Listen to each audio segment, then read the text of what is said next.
إن الحمد لله الحمد كله لله نحمده سبحانه وتعالى ونستعينه ونستهديه ونسترشده ونعوذ بالله من شرور أنفسنا وسيئات أعمالنا من يهده الله فهو المهتد ومن يضلل فلن تجد له وليا مرشدا وأشهد أن لا إله إلا الله ولي الصالحين وأشهد أن سيدنا وحبيبنا وعظيمنا ومولانا ودليلنا ومعلمنا وشفيعنا محمد بن عبد الله اللهم صل وسلم وبارك على سيدنا محمد وعلى آله ومن والاه كما صليت وسلمت وباركت ربنا على آل سيدنا إبراهيم في العالمين إنك حميد مجيد. أما بعد معاشر المسلمين أوصيكم ونفسي بتقوى الله سبحانه وتعالى إذ يقول في محكم التنزيل يا أيها الذين آمنوا اتقوا الله حق تقاته ولا تموتن إلا وأنتم مسلمون. يا أيها الذين آمنوا اتقوا الله وقولوا قولا سديدا يصلح لكم أعمالكم ويغفر لكم ذنوبكم ومن يطع الله ورسوله فقد فاز فوزا عظيما. اللهم اجعلني وإياكم من الفائزين بفضلك ونعمة. أحباب رسول الله، ما زلنا مع مفاتيح وأدوات وآليات ينبغي أن ترجع إليها الأمة الإسلامية لكي تسترجع عزتها وقوتها ومكانتها في هذه البسيطة. Alors on est toujours, chers frères, chères sœurs, avec les éléments et les moyens dont la communauté musulmane doit pratiquer pour qu'elle revienne à remplir sa mission sur terre et pour qu'il récupère sa place et récupère sa force au lieu de l'état où on est actuellement. حدثنا في الأسبوع الماضي عن الأمة التي جعل الله فيها الخير وأخرجها للناس، أمة الخير. اليوم سنقف عند آلية من آليات الأمة القرآنية التي لم تعطيها مع كامل الأسف الأمة الإسلامية حقها، لذلك تراجعت وتقهقرت وضعفت وهان أمرها على غيرها. On a vu la semaine dernière la définition de la communauté que Dieu subhanahu wa ta'ala a fait surgir pour la meilleure communauté que Dieu subhanahu wa ta'ala a fait surgir pour les hommes. Aujourd'hui, on va s'arrêter avec un élément coranique, un élément que cette communauté malheureusement a négligé. Et il a trahi la voie coranique en négligeant cet élément. Et à cause de cette négligence, la communauté a affaibli. La communauté a perdu son contrôle, a perdu sa place. وهو أيها الأحباب الكرام أننا أمة اقرأ ولكن لا تقرأ. نحن أمة اقرأ، الأمة التي استفتح الحق سبحانه وتعالى لها الوحي بالأمر مرتين في 5 أول آيات نزلت. لو كنا نتدبر لو لم تنزل في القرآن إلا هذه ال5 لكان الأمر ينبغي أن نتلقى الخطاب 100% والمنهج 100%.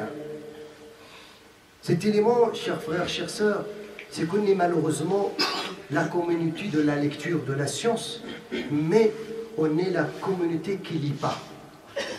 La communauté qui ne donne aucune importance à la science. En général, des cas particuliers, on n'en parle pas. Mais en général, on va voir l'âge d'or dans notre communauté quand elle a, elle lit, quand la communauté maîtrise la science, comment elle était celle qui domine d'une façon juste ce baroque. On est la communauté à travers laquelle Allah subhanahu wa ta'ala nous a donné une voie. Si on était fidèle à cette voie, surtout les premiers 5 versets que le prophète sallallahu alayhi wa sallam a reçus, 12 fois Allah lui a donné l'ordre de la lecture. 12 fois. Et 4 fois Allah subhanahu wa ta'ala parle de la science. 2 fois l'ordre, 3 fois le terme science, 1 fois le moyen de la science. Dans 5 versets, 6 fois Allah a répété la science. Iqra. Bismi rabbika alladhi khalaq. Khalaqa al-insana min 'alaq. Iqra wa rabbuka al-akram. Alladhi 'allama bil qalami. 'Allama al-insana ma lam ya'lam. Regardez, la science 6 fois a été répétée, 2 fois l'ordre. Iqra, iqra. 'Allama bil qalami, le moyen. 'Allama al-insana ma lam ya'lam.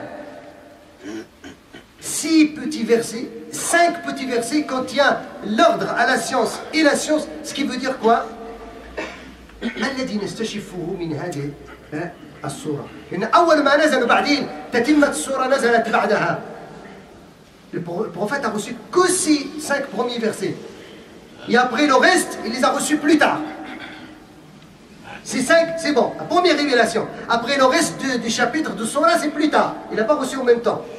Pour montrer qu'on ne peut pas réaliser notre mission sur terre avec l'ignorance, sans science. C'est pas possible. On ne peut pas transmettre le message de Dieu si on ne connaît pas, si on ne maîtrise pas le message de Dieu subhanahu wa ta'ala. On ne peut pas exploiter la terre si ce n'est pas avec la science. On ne peut pas exploiter la terre avec l'ignorance. L'ignorance égale la violence, l'injustice, l'orgueil, le désordre, la tentation. La science égale la douceur, la miséricorde, l'exploitation, l'amour, la fraternité, la miséricorde, tout ce que vous voulez. Regardez l'état de la communauté aujourd'hui. Min huna utina. Min huna utina. لذلك حينما نجد في تاريخ المسلمين quand on lit l'histoire de l'islam et des musulmans, parce que parfois il faut séparer. ينبغي أن نفرق ونحن نقرأ التاريخ بعض الأحيان تاريخ الإسلام وتاريخ المسلمين. C'est 2 choses différentes. Quand on lit l'islam pour bien comprendre, parfois il ne faut pas qu'on mélange. Il y a l'histoire de l'islam, il y a l'histoire du musulman. L'histoire de l'islam, toujours, c'est vers le haut et l'objectif. L'histoire des musulmans, c'est pas tout le temps. Comme nous, actuellement, depuis X temps, on est en train de dessiner, si on peut dire, ou de tracer l'histoire des musulmans. Ce n'est pas l'histoire de l'islam. Parce que quand on parle de l'histoire de l'islam, c'est la voix de l'islam qui crée l'histoire. Mais quand on parle d'histoire des musulmans, c'est les musulmans avec leurs défauts et avec leurs, comment dirais-je, problèmes qui dessinent l'histoire. لذلك تعرفون لما كان سلفنا وسلف هذه الأمة يعطي الأهمية للعلم أكثر من المال. Quand nos prédécesseurs, et je commence avec le prophète sallallahu alayhi wa sallam, qui donne l'importance à la science plus que le bien et le pouvoir et tout. La science, c'est l'objectif noble, parce qu'il mène à un objectif noble. Même Dieu ne peut pas le connaître avec l'ignorance. Après la première guerre, بعد أول غزوة بدر، أول غزوة قيد الله سبحانه وتعالى المسلمين مع الكفار، وانتصر فيها المسلمون بتوفيق الله سبحانه وتعالى، وأسروا 70 أسيرا. تعرفون ماذا فعل النبي صلى الله عليه وسلم؟ بلغة العصر فتح مدرسة. النبي فتح مدرسة بلغة العصر. Après la première bataille de Badr, première bataille, le prophète sallallahu alayhi wa sallam et ses compagnons ont la réussite, la victoire, par la grâce de Dieu, malgré peu de moyens. Mais la croyance est forte. Ils ont emprisonné 70 mécréants. Savez-vous qu'est-ce qu'il a fait le prophète sallallahu alayhi wa sallam? Qu'est-ce qu'il a fait à 70 prisonniers? Il les a pas tués, le prophète sallallahu alayhi wa sallam. Parce que ça y est, ils sont devenus des prisonniers, et le prisonnier, par rapport à l'islam, il a un respect. حتى في الإطعام الله سبحانه وتعالى قدمه ويطعمون الطعام على حبه مسكينا ويتيما وأسيرا. Même au niveau de la nourriture, les prisonniers mangent avant que les musulmans mangent. Allah parle de ça dans le Coran. Et il nourrit le pauvre et l'orphelin et le prisonnier. Mais qu'est-ce qu'il a fait le prophète avec les 70 prisonniers? Tout court, il a ouvert une classe. Il a inauguré une école. Il a demandé à ses 70 prisonniers, celui qui est capable d'enseigner 10 jeunes parmi les jeunes des musulmans de Médine qui ne savent pas lire et écrire, il est libre.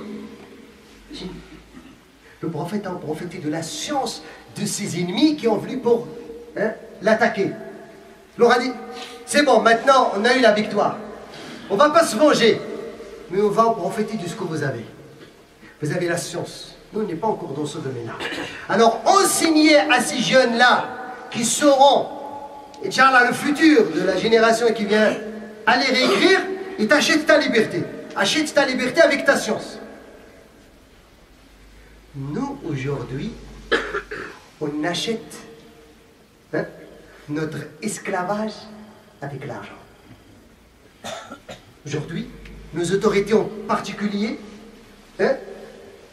et les savants, certains, ils achètent leur esclavage avec leur savoir.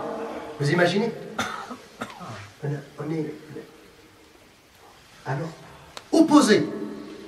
ولما كان العبيد في تاريخ الأمة كان العبيد يتعلمون.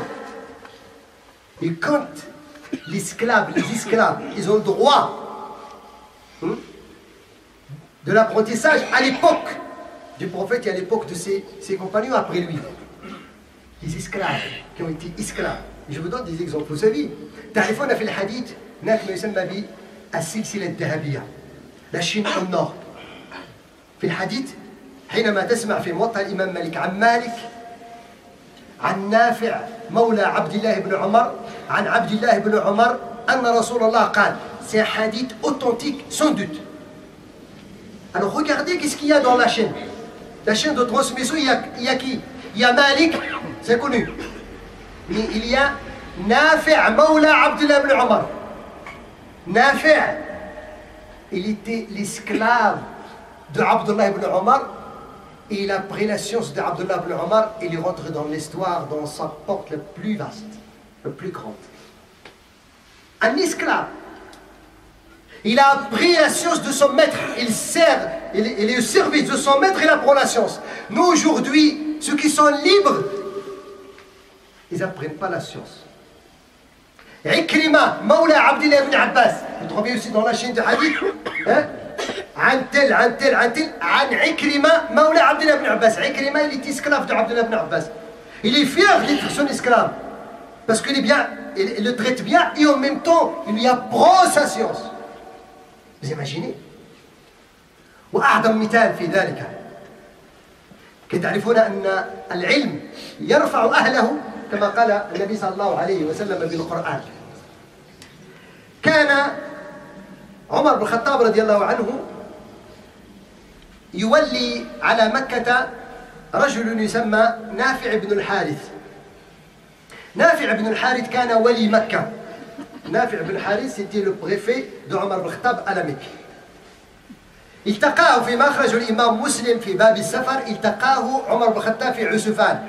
عمر بن الخطاب a l'habitude de réunir ses préfets à Usfan et il étudie avec eux la problématique et tout ce qui concerne la communauté. Et parce que la Mecque كانت منطقة استراتيجية. La Mecque, elle était quelque chose représentable. Le préfet de la Mecque, c'est comme si on dit aujourd'hui le préfet d'une ville importante, la capitale de la République. Oui. Le préfet de cette capitale, c'est pas comme les autres. En fait, Omar Khattab, il a adressé la parole. Man istakhlafta ala ahli wadi. T'as dit, c'est qui ton suppliant? C'est qui ton suppliant au moment de ton absence? Ça veut dire, c'est qui va faire le jumu'ah? C'est qui va être juge? C'est qui va gérer la Mecque jusqu'à ton retour? Qala Abdurrahman ibn Abza. Il dit, j'ai laissé derrière moi Abdurrahman ibn Abza. Omar ibn Khattab, tellement qu'il ne connaît pas la personne, il sait la mission, il est importante, ça veut dire quelqu'un qui va faire une khutbah chaque vendredi, qui va juger entre les gens, qui va gérer la Mecque. C'est quelque chose. Il m'a dit, c'est qui Abdurrahman ibn Abza? C'est qui Ibn Abza là? Je ne connais pas. Tu n'as pas laissé quelqu'un connu, quelqu'un qu'on. قال يا أمير المؤمنين إنه مولى من موالينا. Un parmi mes esclaves. Comment? Omar ibn Khattab. Il dit, tu as laissé un esclave qui devient préfet à ton absence. قال يا أمير المؤمنين إنه أقرأ لكتاب الله وأعلم بالفرائض. Omar s'est calmé. Il dit, oh l'émir des croyants, c'est quelqu'un qui récite bien le Coran et qui maîtrise la science, la théologie en général. فرائض. قال أما إن نبيكم قد قال إن الله يرفع بهذا القرآن أقواما ويضع به أقواما. Il dit alors la parole du prophétique, il est authentique. Notre prophète dit, Allah lève des degrés grâce à ce livre et sa science, et rabaisse des gens à cause de la négligence de ce livre et de négligence de la science de ce livre. Alors regardez aujourd'hui, est-ce qu'on est élevé ou bien on est rabaissé?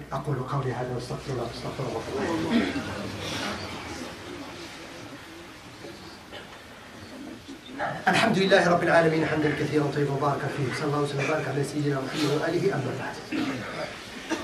الإجابة عن السؤال أن حالتنا اليوم التي نعيشها كمسلمين ما وصلنا إلى ما وصلنا إليه حتى هان أمرنا على غيرنا إلا أننا ضيعنا مهمتنا وضيعنا ما يعيننا على فعل هذه المهمة. كنا نتحدث في القرن الثالث والرابع والخامس حتى السابع نتحدث عن الطب في الإسلام والفيزياء في الإسلام، ونتحدث عن ابن الهيثم وابن سينا وابن حيان التوحيدي وابن رشد والغزالي، كانت موسوعات. والآن يقرأ كتاب الطب لابن سينا في السوربون ويقرأ في كذا. لما كانت الأمة يحسب لها حساب،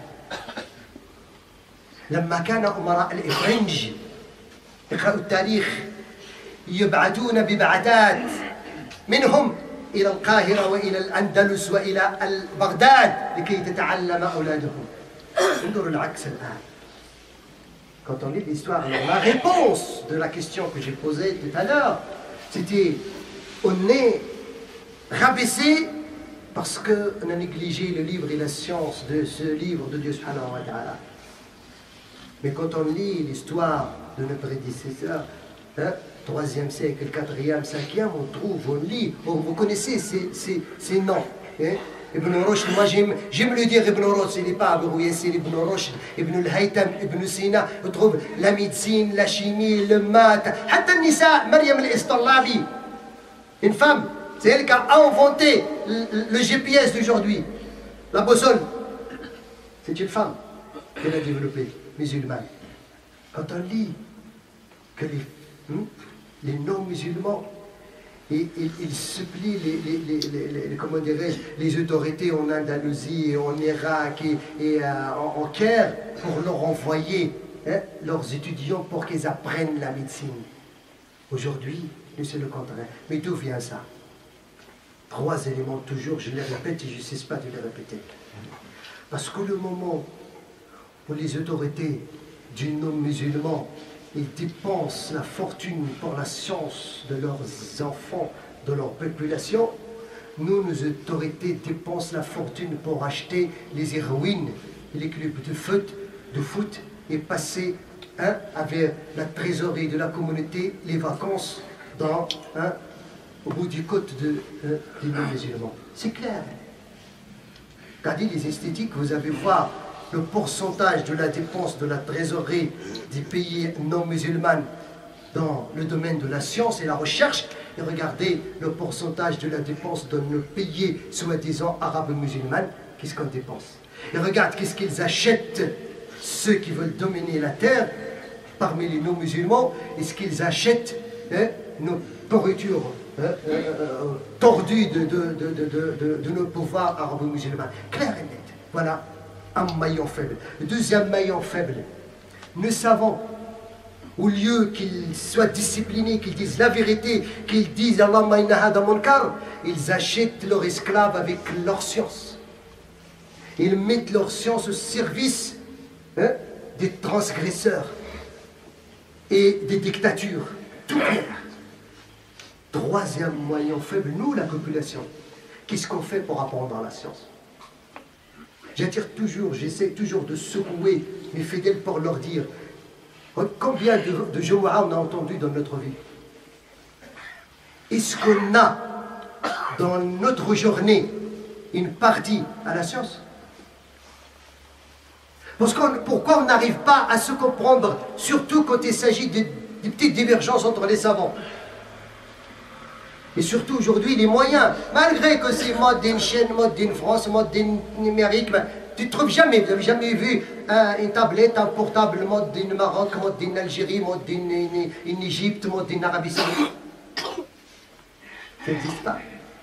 Malgré, alhamdoulilah, qu'Allah nous a facilité, que ces gens-là, ils nous ont inventé ces moyens et il suffit seulement d'écrire les applications pour apprendre la science. Et malgré ça, on n'en profite pas. Maintenant, quand il a son smartphone devant lui, au lieu qu'il cherche des choses utiles, il passe son temps dans le vide. C'est ça notre problème. C'est qui parmi nous qui fait des petites assises, même ne serait-ce que sans dans sa famille? J'appelle toujours 2 livres. 2 livres. Toutes les familles musulmanes, vous devez l'avoir à la maison et vous devez les lire en groupe. 2 livres. Ils sont... C'est pas trop... في الفقه أبسط كتاب سيجيبك على كل الأسئلة التي تستغني عن الإمام بالفهم وإذا كان اختلاف تأتي إلى الإمام. منهاج المسلم للشيخ أبو بكر الجزائري شفاه الله. Il a résumé. Il est traduit en français, en anglais, en Allemagne, en Italie, toutes les langues. Il est autour de ta famille. Prends ce livre. Lis 1 page par jour. 1 page par jour. Tu vas le finir en 1 an et demi. 1 page par jour. On ne lit pas, croyez-moi. Deuxième livre, Riyad Salihin. Il parle de toute l'éthique. Aussi un petit peu de fiqh. Pour comprendre en général. 362 chapitres. 372 باب. يمكن أن تقرأه في سنة وأسبوع. Chaque jour, 1 demi-heure autour de ta famille, un chapitre. Et tu prends un stylo et tu notes. Si tu n'as pas compris quelque chose entre toi et ta famille, tu notes. Tu viens à ce moment-là, tu demandes l'imam. 1 demi-heure pour Riyad Salihin, 1 demi-heure pour Minhaj al-Muslim, réserve 1 heure dans les 24 heures. Et tu enlèves 1 heure devant la télé. Wallah, al-habab al-karam. Vous allez trouver ni nos enfants, ni nos épouses, ni nous-mêmes, on va comprendre notre religion déjà. Mais malheureusement, on ne donne pas l'importance à ce temps. Vous venez de faire les adieux avec 2018. C'est qui parmi nous qui a pris des décisions pour dire j'ignore pas mal de choses en 2017, je veux dépasser cette ignorance en 2018. Je ne peux plus les ignorer. C'est ça la science. J'ignore pas mal de choses en 2017. Alors 2018, je prends la décision de dépasser cette ignorance.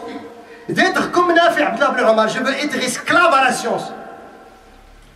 Pour apprendre. كان سيدنا علي بن أبي طالب رضي الله عنه يقول كلمة من ذهب. قال من قضى يومه في غير حق قضاه أو فرض أداه أو مجد أسسه أو حمد حصله أو علم اقتبسه فقد عق يومه وظلم نفسه. من قضى يومه في غير حق قضاه أو فرض أداه أو حمد أسسه أو مجد أسسه أو حمد حصله أو علم اقتبسه فقد عق يومه وظلم نفسه. Celui qui a passé sa journée sans donner un devoir qu'ils devaient, ni pratiquer,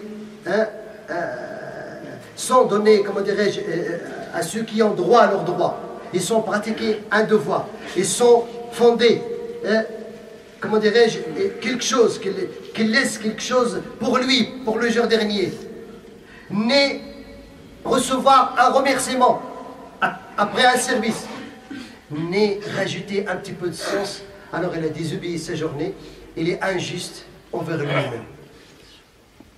On est injuste envers nous-mêmes. Parce qu'on regardait comment notre journée, c'est normal. وكان عبد الله بن مسعود رضي الله عنه يقول ما أندم على شيء ندما شديدا من يوم، اسمعوا ناس يزنون كلامهم، من يوم نقص فيه أجلي ولم يزدد فيه عملي. كل يوم ينقص فيه الأجل، ما الذي زاد في علمك، في عبادتك. عبد الله بن مسعود disait j'ai jamais un regret aussi profond, un chagrin que quand une journée passe dans ma vie, diminue mon âge, mais j'ai rien rajouté dans mes offres, ni dans ma science. Chaque jour passe, il diminue mon âge, mais il n'augmente pas mes œuvres, il n'augmente pas ma science. Qu'est-ce que j'ai fait ici, bas monde? Je rajoute du poids sur le bas monde. Alors, c'est ça notre problème. Si on veut récupérer notre place, alors il faut suivre ce qu'on avait dit auparavant. أسأل الله العلي القدير أن يردنا إلى دينه ردا سليما جميلا، وأن يغفر لنا وأن يسترنا وأن يهدينا وأن يجعلنا من عباده الصالحين المصلحين. اللهم هيئ لنا من أمرنا رشدا، ووفقنا لما تحب وترضى، وجنبنا ما تكره وتأبى. اللهم ات نفوسنا تقواها وزكها أنت خير من زكاها، أنت وليها ومولاها. اللهم بارك للمنفقين في أموالهم، اللهم اخلفهم خلفا حسنا، اللهم رد شباب الإسلام إلى دينك ردا سليما جميلا. اللهم حبب إليهم الإيمان وزينه في قلوبهم وكره إليهم الكفر والفسوق والعصيان. اللهم علمنا علما ينفعنا وبارك لنا فيما علمتنا وزدنا علما. اللهم لا تجعل الدنيا أكبر همنا ولا مبلغ علمنا ولا إلى النار مصيرنا، واجعل الجنة دار قرارنا. اللهم احفظنا في هذه البلاد في ديننا وأولادنا وأزواجنا وأموالنا وأعمالنا ومساجدنا وأخوتنا وأهلنا ودوينا ومن نحبه ويحبنا فيه، واجعلنا من عبادك الصالحين المصلحين. اللهم انصر الإسلام والمسلمين وأعز الإسلام والمسلمين. اللهم من أراد بالإسلام والمسلمين خيرا يا رب فاعنه عليه، ومن أراد بإسلام المسلمين شرا وإن كان من بينهم، اللهم يا رب إنا نسألك أن تقينا شره كيف شئت وأن شئت ومتى شئت بقوتك يا عزيز يا جبار، إنهم لا يعجزون قدرتك. رب اغفر وارحم وتجاوز عما تعمل فأنت العز الأكرم. وصلى اللهم وسلم وبارك على سيدنا محمد، والحمد لله رب العالمين وأقم الصلاة.